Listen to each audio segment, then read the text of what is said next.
বর্তমানে স্বার্থপরতা এমনভাবে ছড়িয়ে পড়েছে যেন এটা এখন মানুষের স্বাভাবিক চরিত্র হয়ে গেছে। কেউ কাউকে সাহায্য করে যদি বিনিময়ে কিছু না পায় তাহলে মুখ ফিরিয়ে নেয়।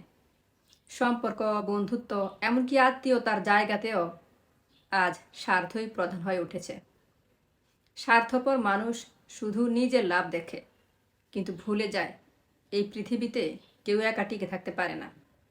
আজ তুমি অন্যের কষ্টে চোখ বন্ধ করে রাখছো না, কাল যখন তুমি বিপদে পড়বে তখন কেউ তোমার পাশে থাকবে না। মনে রাখবে, কবর এক নীরব ঠিকানা, যেখানে শেষ হয় সব অহংকার।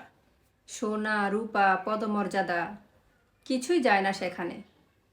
জীবনের কোলাহল শেষে থাকে শুধু নিস্তব্ধতা। মাটির নিচে সবাই সমান, কোনো ভেদাভেদ নেই। যে মানুষ আজ রাজা, কাল সে মাটির দাস। কবর শেখায় এই দুনিয়া ক্ষণস্থায়ী, বাকি সব সর্বনাশ। তাই মৃত্যুর আগে ভালো কাজেই হোক আমাদের বিশ্বাস। বাপের ভাই চাচা মানে রক্তের সম্পর্কেও স্বার্থের গন্ধ। নিজের লাভের জন্য চাচা ভাতিজার চোখের জলকেও মূল্য দেয় না। ভালো সময় পাশে থাকবে, কিন্তু খারাপ সময়ে দূরে সরে যাবে। পরামর্শ দিবে শুধু তখনই যখন তার নিজের লাভ থাকবে।